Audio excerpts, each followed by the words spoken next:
Good morning, ladies and gentlemen. My name is Janice Law. I'm the founder of American Women Writers National Museum. We're a 12-year-old nonprofit. For many years, we met at the National Press Club, where I'm a longtime member. But when COVID came, we went to virtual. So we're now a totally virtual museum.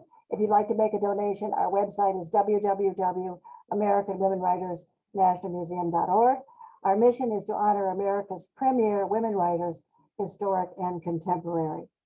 Our guest this afternoon is Sara Gay Forden, and she's going to talk about the book to movie process of her book, House of Gucci.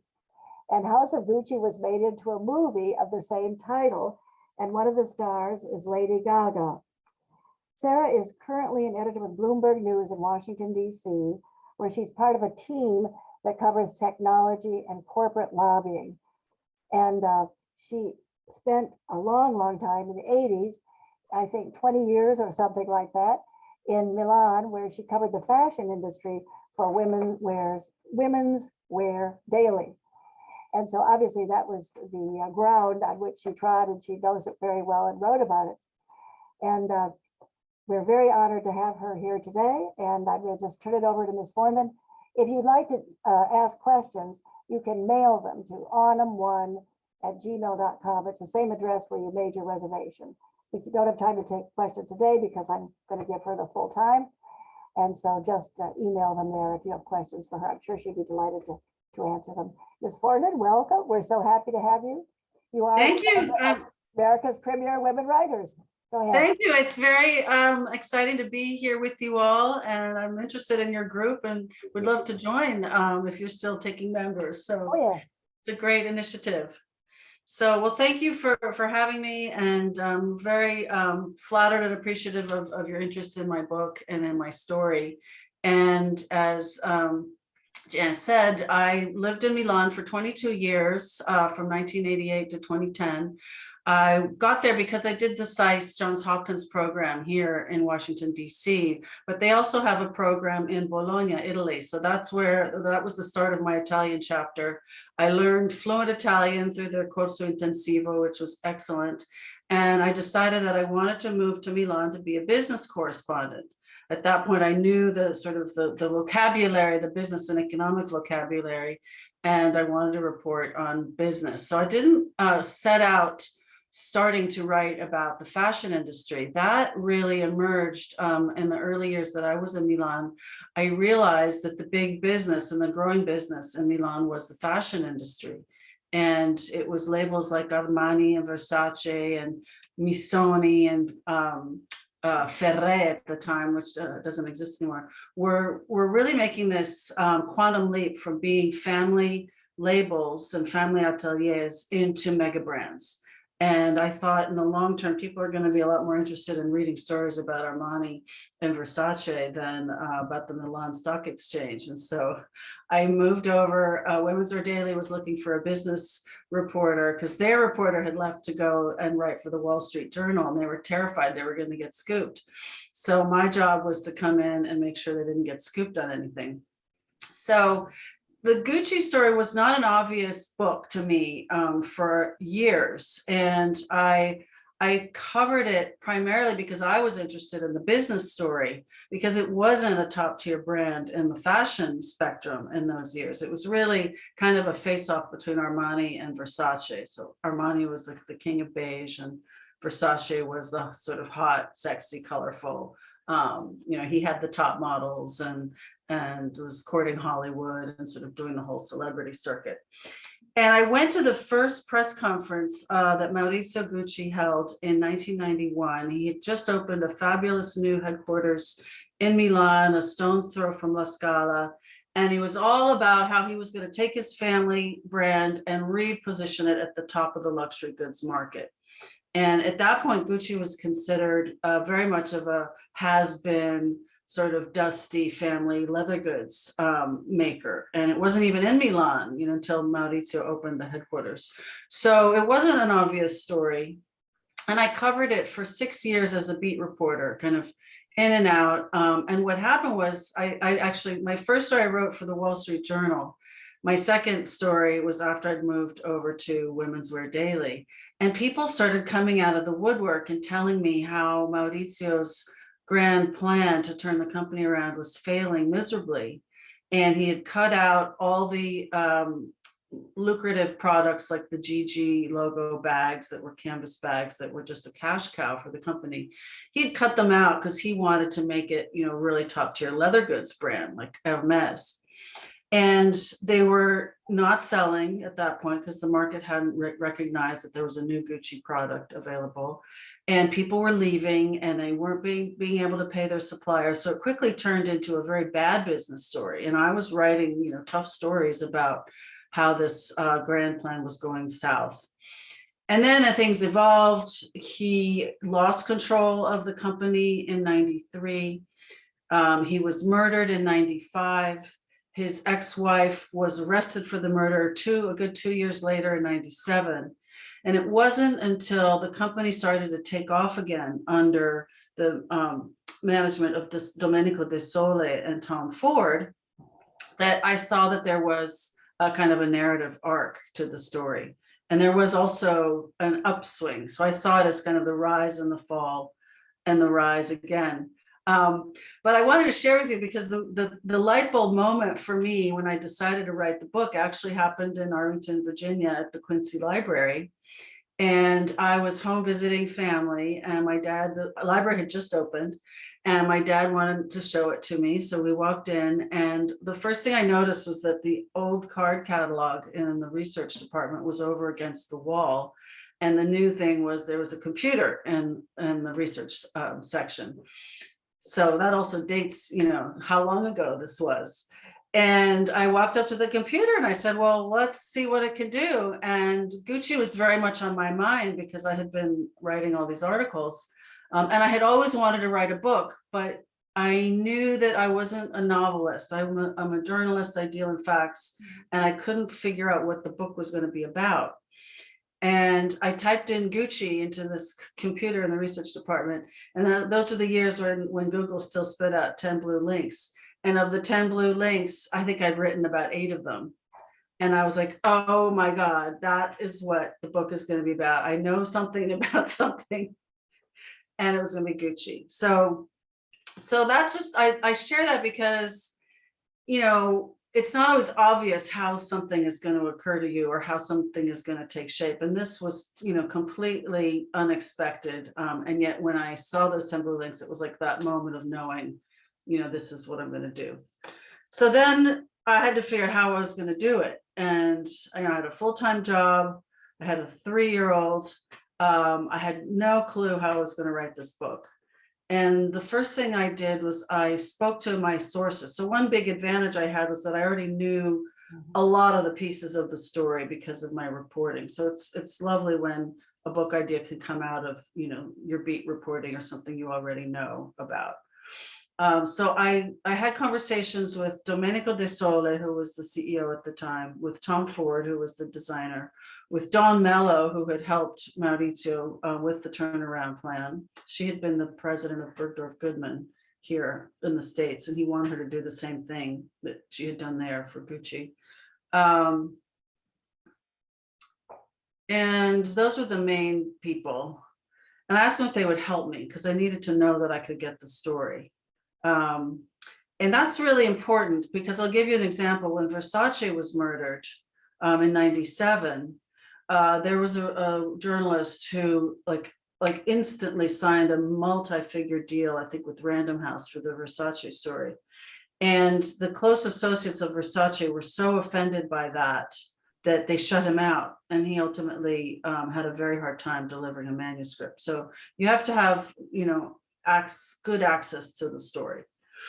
So I did that. And then I had to figure out how was I going to get an agent. And, there are people who have published books without an agent, but I felt that I was so sort of far away from the publishing world in New York. And I felt I really needed that expertise. And so I had friends in Milan who worked in publishing, one woman in foreign rights, and her husband was also a translator. And they gave me 3 names. And the first one was Ellen Levine, who is a New York literary agent. And she had recently at the time been the agent on The English Patient. And she had been on set. And so she was like really kind of considered a, good agent.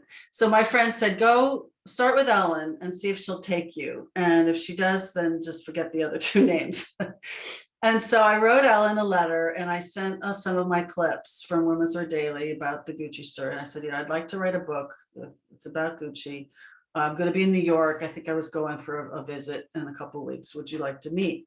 And she wrote back right away and gave me a meeting. And so that was the beginning of our relationship. And then my next process was I was trying to get out of writing a proposal because I knew that in order to sell a book, you have to have a proposal. And I also knew it was going to be a lot of work. And it's like a 45-page, marketing document, essentially, that you give to publishers to tell them why you write, what the book is going to be about, why people want to read it, why you should be the one to write it. A chapter overview and a sample chapter. So it was a big undertaking. So I was hoping that Ellen was going to let me off the hook. And I was like, I could just send a bunch of my articles to the publishers. And she said, no, you have to write the proposal. So I got a book, I think I, ordered a book, how to write a book proposal. And I spent, evenings and weekends and vacations working on this book proposal. And one of the problems that I had was that I didn't really have the time to report into the story because I was still working full time. And so I didn't know how I was going to get the sample chapter done. So at that point, there were a lot of articles in the Italian press about how the prosecutors, investigators had figured out that the person behind the murder was Patrizia, the ex-wife.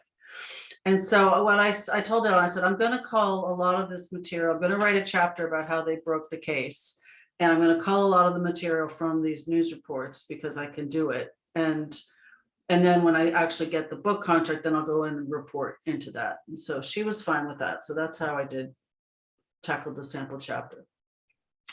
So the other sort of theme of the story is that it's never an obvious path. And even though now it seems like it's, it's a bestseller and it's a blockbuster movie, I mean, it was not an easy sell. And in those years, we took that proposal to 9 publishers and got 9 rejections before an editor at William Morrow jumped on it. And a lot of the commentary was, who cares about Gucci? It's so far flung from American shores, and who's going to want to read this? Like a lot of, serious editors, publishers didn't think it was an appealing book that had potential.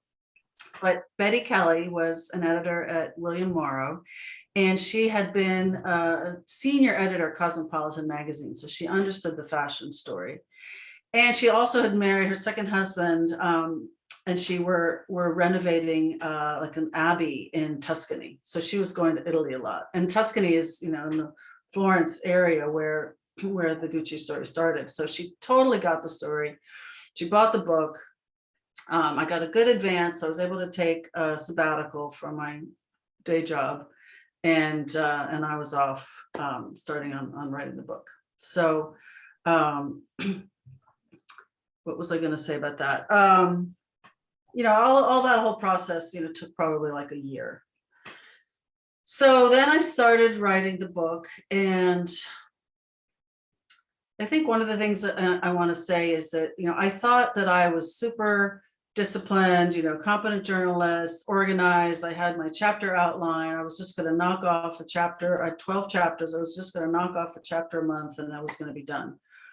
Well, it didn't work that way at all. And I hit total writer's block. I was terrified. I struggled with the transition from being a beat reporter to being a book writer. So it was hard to figure out what to follow day by day and what I could sort of set aside. And a lot of things took off while I was writing the book. So the first thing that took off was that Bernard Arnault, the head of LVMH, bought a 5% stake in Gucci. And it was the beginning of a massive financial takeover battle.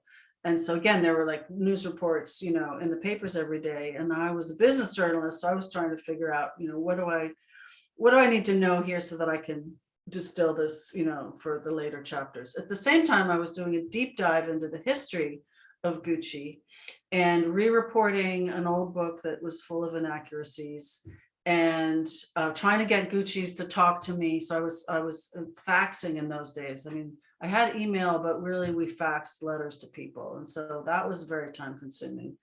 And I also found I was an excellent procrastinator. So I was like paying all my bills and taking care of, house stuff. So another thing I would say about writing a book is like, it's really good to do it when you have some support, or you can set up some support systems. So just basic things like managing your home, managing your children, I was trying to do it all. And it was very challenging. So the other problem I had was that Patrizia, who was clearly a big protagonist, well, a lot of the people in the Gucci family were either dead, like Maurizio and his relatives, or in jail, like Patrizia. So how was I going to get that side of the story? And so I started, it was really a matter of pushing out, talking to people, getting them to talk to me. There were people who worked in the factories who had been very close to the family. They were friends. I did get some of the Gucci's to talk to me. So there was a big process of really digging into the other sources that I hadn't already lined up. So all of this was going on. And I had a 3-year-old. So it was a very intensive process. And I think one word on, being a woman writer, I had always wanted to write a book. I wanted to use the sort of techniques of what was called literary journalism, which I'd studied in college, which meant using the tools of fiction to tell a nonfiction story. But I was very aware of like male colleagues who were writing all these big books, and I felt like very small in comparison to what they were doing. And so my models were big business books written by men like Barbarians at the Gate and Den of Thieves. So I wasn't trying to do the Devil Wears Prada kind of book. I was trying to really do a serious business book about a family saga and a business rise and fall and rebirth. And at one point I was actually threatened by a guy who was the watch licensor for Gucci, and his name was Severin Wunderman. And he was very important to the story because the watch license was the most lucrative of all of the licenses. And it was one of the few licenses that Maurizio hadn't cut off when he repositioned the brand. And I was actually in the courtroom one day listening to the trial, and I got a call on my cell phone. I did have a cell phone in that period. This was one of those old brick Motorola's. And I step out and it's Miss Forden, it's Severin Wunderman. And he says, I'm going to write. Because I had faxed him. Sorry, remember this.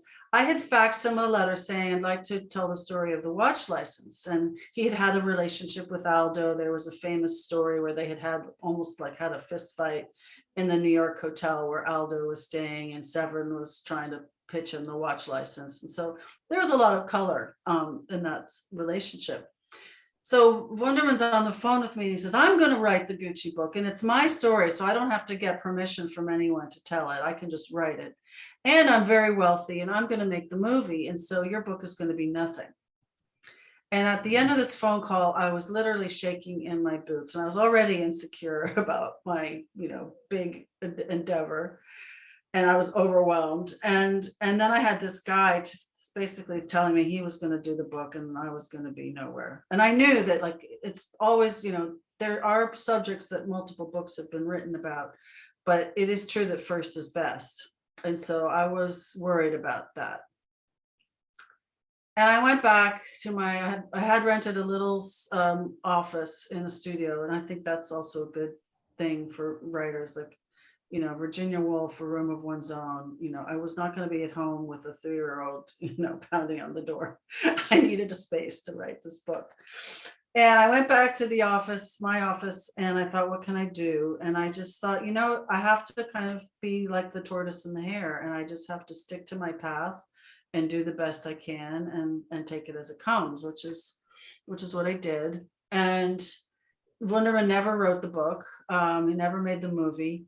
And at the end of my research, I went around him and I interviewed everybody I could who had worked with him about the story of the watch license.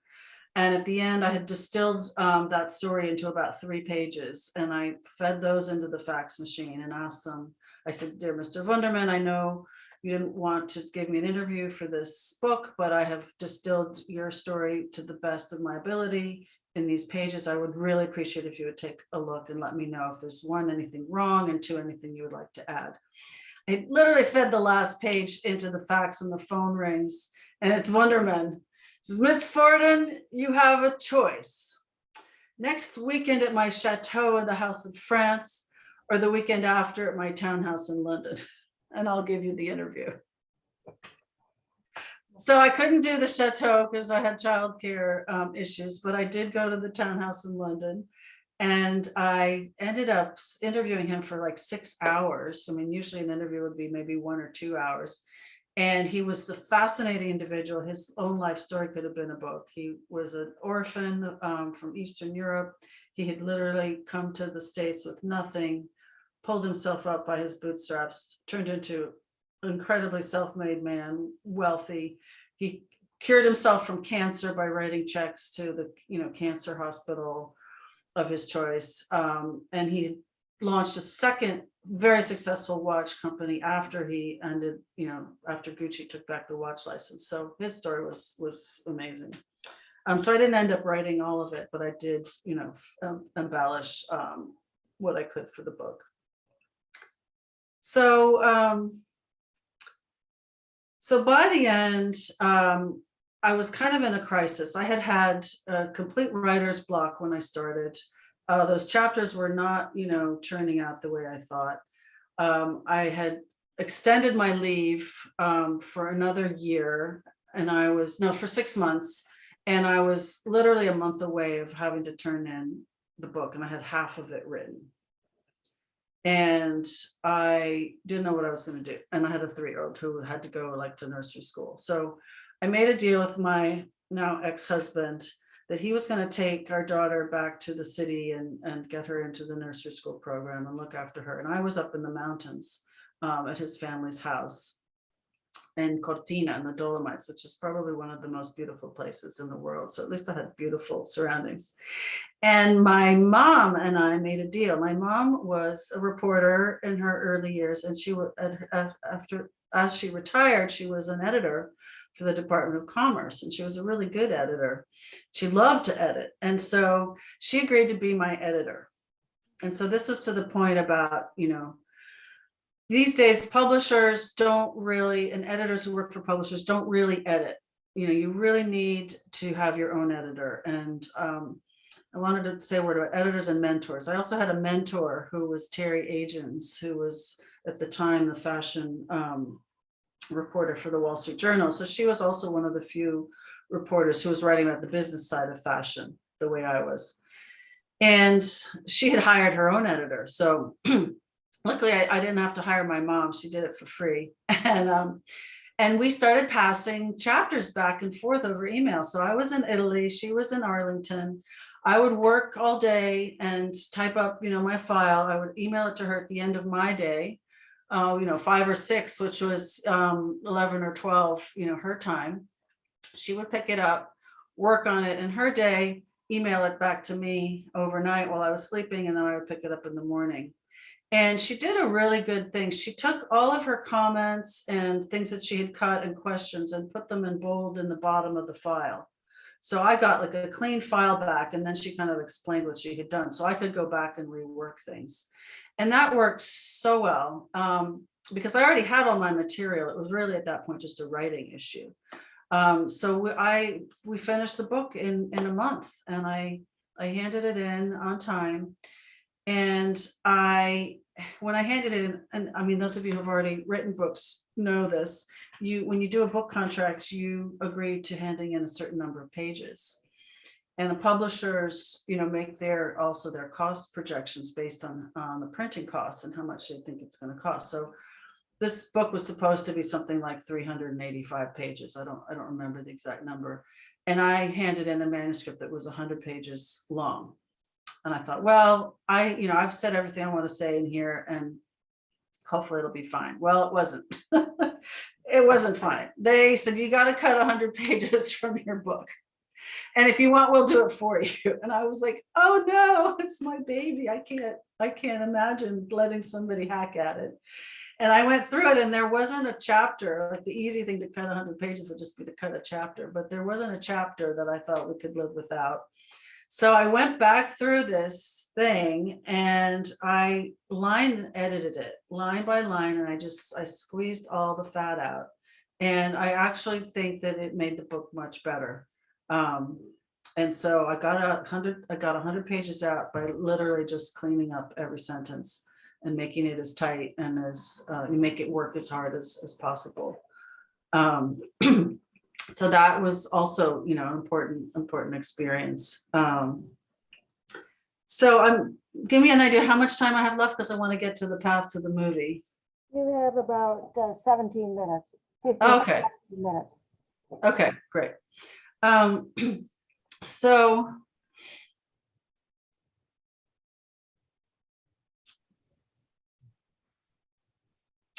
of course, I had envisioned this book as a movie because it was such a dramatic story. And, I would say, in terms of advice, like, the main thing if you want to write a book is to find a compelling story that you think people are going to want to read. And I just thought this was an incredibly compelling story. I thought it was a timeless story. It really involved kind of these epic themes of family and love and ambition and money and, how to live. But the year it was published, Martin Scorsese came out in an interview in Variety magazine, which is the Bible of Hollywood, the film industry. And he said he was going to do a movie on Gucci. And Whoops, I misinformed you. I'm sorry, Sarah. You have 10 minutes. You have 10 minutes. Okay. Yeah. That's perfect. So Martin Scorsese is going to do a Gucci movie, but he's not going to base it on my book. It turns out he had bought the rights to this older book by an English journalist that was based on interviews with Paolo, Maurizio's cousin, that I had to re-report in its entirety because it was filled with inaccuracies. So that completely killed the market for my book for a movie. So there was like nothing to do there because nobody was going to go up against Martin Scorsese. So I go back to my day job, and actually I ended up working for an Italian publisher for a while, and then I joined Bloomberg. So I was still writing about the luxury market. I was basically creating all of our coverage of the luxury goods market in Europe. And years go by, and people who I had interviewed for the book are coming back to me. They're saying, Sarah, it was such a good book and such an important story and such an epic story. You really should try to get a movie going. And again, I felt very small and off on a long line and like far out away from Hollywood. And I thought, well, I don't know what I can do.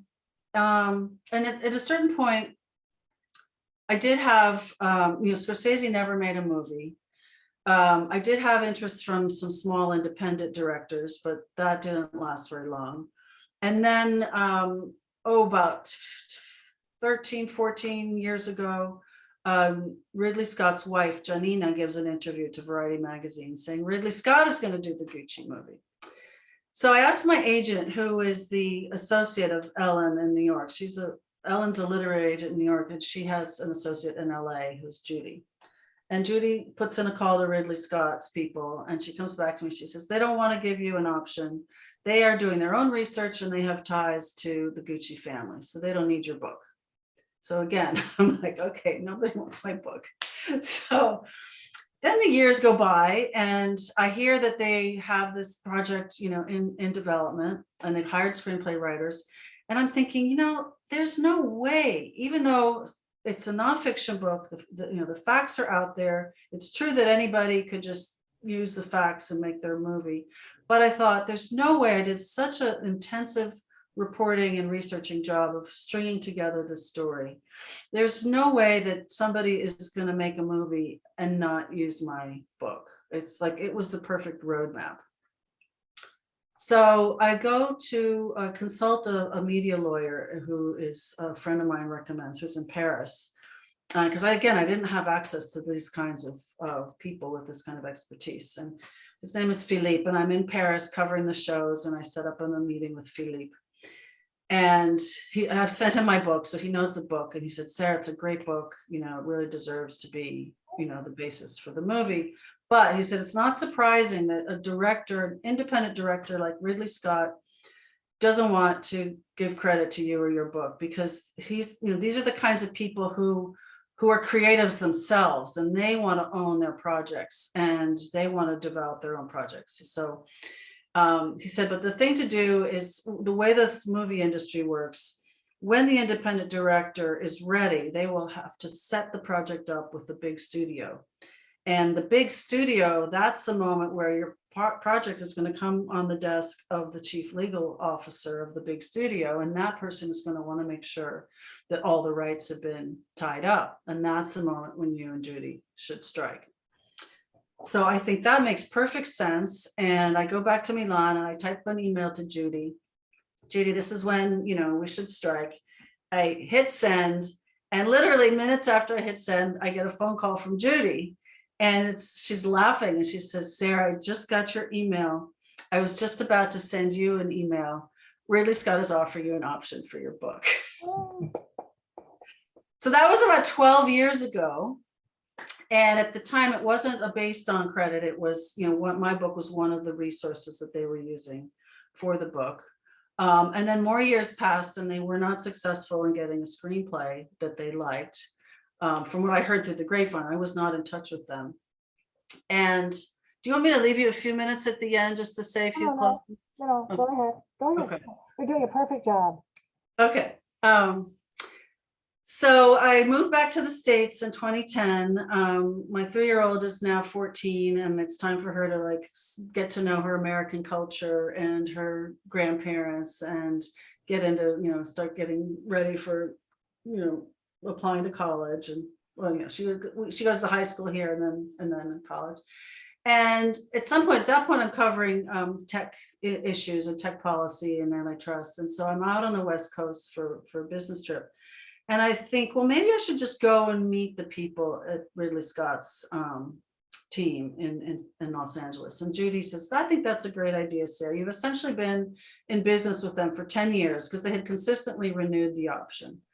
And so I go in and I just said, I'm here, you know, I just wanted to say hello, show my face, tell you how passionate I am about this story. I think it's an evergreen, you know, at any time you decide to make it into a movie, I think it's going to be have appeal, and I'm happy to help. So we had a great meeting. I really liked his people. I didn't meet him, but I met his people. And a few weeks after that, they called me.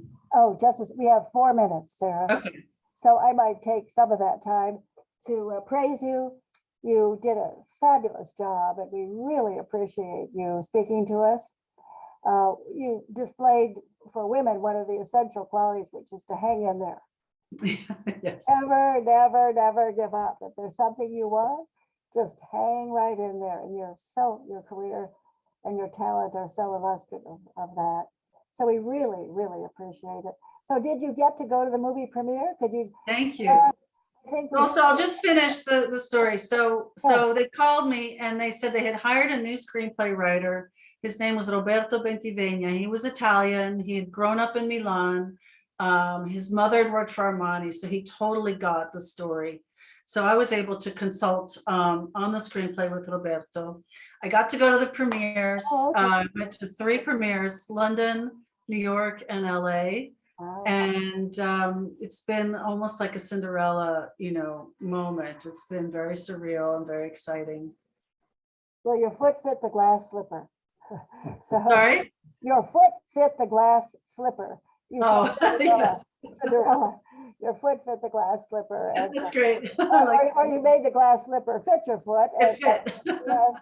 So we really, really appreciate it. You're charming and you're intellectual and just fabulous. Oh, thank you. Well, I'm happy to answer any questions. You can follow me on Instagram at Sara Gay Forden. Where's your book to hold up? Where's the Sorry? copy? Hold up a copy of your book. Do you have it? Oh, yeah. Okay. Here's the book. Okay.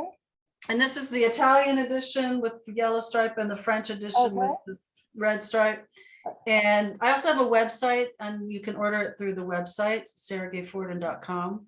Okay. But if you are on Instagram, I did something fun, I thought, for people who were interested in the book, which is I do like the key locations behind the book with quotes, pull out quotes from the book. So you can see actually some of the places that figure in the story. Oh, great. Oh, great. And I noticed that you were inspired by a woman, your mother, who was an editor as well. She must have Yeah. been a pioneer for her age. She would have to be a pioneer in the field herself. She was a police reporter in Poughkeepsie, New Oh, York, uh-huh. and later in White Plains. Yeah, so she has great stories about being like the girl, you know, police reporter, and the police chief like playing tricks on her. But Kind of Nancy Drew. That's kind of Nancy Drew style. yeah. Well, anyway, again, we thank you so much. If anybody has questions for Miss Ford, again, you can send them to the address where you made your reservation for this, AWWNM1@gmail.com, or I don't know, Sarah. Yeah, my email is sgforden@yahoo.com. Okay, you can send And direct. you can also reach me through the website. There's a form, to contact form. Say your website again. It's saragayforden.com. Okay. And this becomes a YouTube video, and it's usually up in about a week or so after the program. Oh, great. I'd love to post it as well. Yes. Oh, good. Thank you. So thank you so much. And thank you to everybody who attended. We appreciate it very, very much. Thank you. Thank you. Bye-bye. Bye. Where do I end? End meeting for all. End meeting for all. Yes.